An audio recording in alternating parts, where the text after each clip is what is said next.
Welcome to today's edition of the Author's Corner, brought to you by KNEO 91.7 FM, The Word, and I'm Roberta Foster. Today I have the pleasure of welcoming back to Author's Corner Wanda E. Brunstetter, and she has written the book Letters of Wisdom, which is book 3 in the Friendship Letters series. It's published by Barbour Publishing, and she'll tell you more about how to find the book at the end of the program. And if you read Amish novels, you are going to definitely recognize Wanda's name. She has written numerous books and lives in Washington State, but visits the Amish settlements throughout the states many different times. And so, Wanda, thank you so much for spending time with us today. My pleasure to be with you. So, as I mentioned, this is book 3 in the series. So why don't you just give us a little bit of information about books 1 and 2? Okay, book 1 is called Letters of Trust. It deals with the topic of alcoholism. In the book, a young Amish couple's marriage is in trouble. A tragedy occurs and the husband begins drinking heavily, which of course affects their relationship. And book 2? Book 2 is called Letters of Comfort, and this is about a young woman who sinks into depression after the man she planned to marry is killed in a tragic accident. Now, these books are connected in the fact that the young women are writing each other letters, and the one in particular is full of wisdom and advice, and she offers more than the others back and forth, but that's the connection between the series. Well, those are some pretty heavy topics in books 1 and 2, so it kind of seems like you're delving into some pretty serious materials here. What are we going to be seeing as our theme in book 3? Book 3, the theme is abuse, and it's primarily child abuse, but it also blends into spousal abuse. So you actually get a little bit of both within the book. Irma is the main character in this book. She thought having a family of her own would bring joy, but she struggles with memories of the abuse she suffered as a child. When Irma becomes abusive to her own children, she reaches out to her friend Doretta, and this is the lady who writes Letters of Wisdom. She asks for prayer, she asks for wisdom, and Irma knows she needs professional help, but she's afraid to take that step. If she doesn't do it, however, she may lose her children. Well, as I mentioned, these are 3 books that touch some very serious topics. What is it that impressed you to kind of go in a more serious tone with these last 3 books? Well, I was actually approached by some Amish and Mennonite women. I was out and about in Amish country. A couple times it was book signings. They came to me. Other times it was when I met them personally. And they asked me if I would write on these sensitive topics. Wow. Because the Amish are just like the English, as they call us. Right. And they have problems too.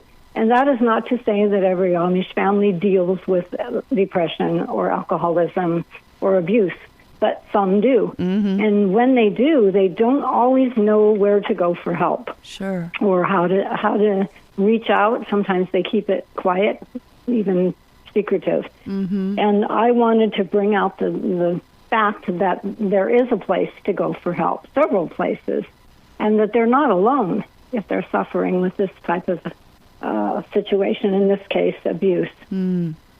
So do you find, in talking with your friends in the Amish and Mennonite communities, that they are reading your novels? So this is kind of a way of providing them with that assistance? Exactly. Okay. So, I have that in my mind, that the Amish, many of them read my books, so they'll read these topics that are necessary for them to absorb and hopefully get help from. Those that are involved with this, either any of these 3 issues, as well as my English readers. I've heard from many of them since the books came out and thanking me for writing them, because they know it is a sensitive topic. These topics are some things people just don't talk about. And it is easy to read and get the information a person needs by picking up a novel, even easier to read and get into than perhaps a more informative, studious type book. Exactly. Yeah. Exactly. So, Wanda, you have touched on some serious and some sensitive topics. Did you have to do some specific research in order to be able to write these books? Well, I did some research on places a person can go for help if they're being abused or needing emotional support and healing from past abuse and hurts.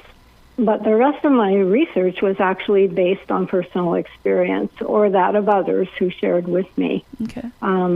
In my own family, I suffered emotional abuse as well as some physical. In my husband's family, he suffered extreme physical abuse. And so we were able, when we got married, to sit down, and of course we were Christians, and we wanted to raise our children in a Christian home. But we sat down and figured out what we could do different and how we could raise our children in a manner where they would receive proper discipline and not abuse. Great. So do you have a specific piece of encouragement that you want your readers to take away from your books? Well, I hope that those who read Letters of Wisdom and the other two books as well will come away with the knowledge that there is help available for those who have suffered abuse or been even the abuser. I want readers to realize with God's help, all things are possible. Amen. Yeah. Well, today I'm talking with Wanda E. Brunstetter regarding her book, Letters of Wisdom, book 3 in the Friendship Letters series. It's published by Barbour Publishing, and you're listening to Author's Corner, and I'm Roberta Foster. So, letters are almost an obsolete activity in life today with all of our modern technology. What do you feel is some of the benefits of actually writing a letter? Well, I think what you're saying is true, especially with our computer age. People send emails, they send text messages, sometimes phone calls, but the writing letters is a way of self-expression as well as reaching out to who you're sending the letter to. And my Amish friends do a lot of letter writing. I get some phone calls from them too, but I get letters probably even more.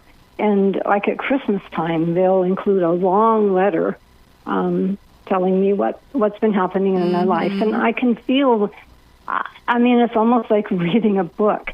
You can feel their joy and their sadness and whatever they're going through. I just think it's a good way to express, even better than, say, emails. I agree. When you get a letter and somebody is writing about certain events in their life, they will use words that we don't use for short texting and even in emails, because those are supposed to be quick and fast. Exactly. You can write a 5-page letter. You're not likely to send a 5-page email. Exactly. Yeah, I've been known to write books when I send my letters out. I got that from my mother. Yeah, well, you can get a lot more information in that way, though, right? Absolutely. Did you find any particular challenges that you had to face and overcome as you were writing this book? Oh, maybe a couple. I think my main challenge was in making sure that readers realize that not all Amish suffer with abuse in their family or alcoholism or depression. I wanted them to realize that it is part of everyone's life and not single out the Amish per se. I think that was probably the biggest one. And then, because I did have abuse in my own family, I challenged myself to acknowledge it. And at the end, in the author's author's note, I explained that I did suffer abuse, so did my husband. And I shared a little bit about that. And I think that it was good for me to be able to have that opportunity to share and not keep it quiet. There's no reason to keep our past quiet if it can help someone else.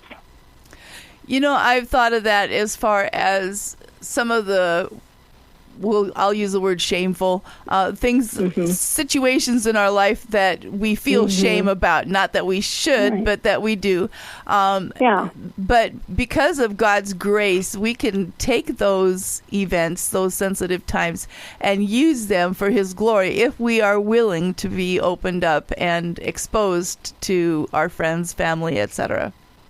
I agree with you 100%. I was just thinking the other day, because our family has been through a lot in the last year. My daughter's stroke and my granddaughter almost lost her life giving birth just recently. I was thinking, despite the fact, you know, these were near tragedies and very hard on our family, God used all of this stuff for His good. Yes. We saw good come out of all of it. And I think it's the same thing with these topics that I've dealt with. Good can come from it if we allow God to take control and to show us what to do, and we follow through. That's the key thing, following through. Amen. Well, Wanda, this is book 3, and that typically ends series. It seems like that's the magical number, 3 books. Seems to be. So I'm assuming you're moving on into a different theme of books so tell us what's coming up next. Yes. My next book is the first one in a new series. It is set in Mifflin County, Pennsylvania, which is called... In that area, they kind of a nickname, they call it the Big Valley. I've written some novellas set in the Big Valley, but this is my first series set there. And this book, the first book is called The Protector, and it involves the disappearance of a young Amish woman. And The Protector will be published in August of this year, and it too will be a 3-book series. Well, it sounds like you're going to be dealing with some sensitive topics in this book as well. I think so. Well, I sense a theme, Wanda. Yeah. Okay. Well, I do enjoy writing the sensitive topics, but it's also fun to do some that aren't quite so sensitive. It gives me a break, and probably the readers as well. Some people say they have to keep a box of Kleenex next to their table or wherever they're reading sometimes. Well, that's good medicine. Crying is good medicine most of the time. Right. All right. Well, Wanda, you obviously have published a lot of different books, and so how can people find out about all that you have available? Well, visiting my website is probably one of the best ways at wandabrunstetter.com. I'm also on Facebook in several places. I have a fan page and a friend page, and there's several book clubs that have me. I guess they're hosting me. I don't know how you would describe it. But so Facebook and some of the other social media sites too, Instagram, Twitter, all of these. I'm on pretty much most of them. Fantastic. So one more time, the book today is Letters of Wisdom, and we've been talking with Wanda E. Brunstetter, and I certainly thank Barbour Publishing for giving us a copy of the book to talk about today. Wanda, it's been a pleasure, and I look forward to the next one. Thank you so much for being with us on Author's Corner. You're very welcome. It was my pleasure to be with you. And to our listeners, we appreciate you tuning in. If you missed any part of today's interview or would like to hear it again, you can now find it on your favorite podcast provider or through kneo.org. Join me again next time on Author's Corner. I'm Roberta Foster.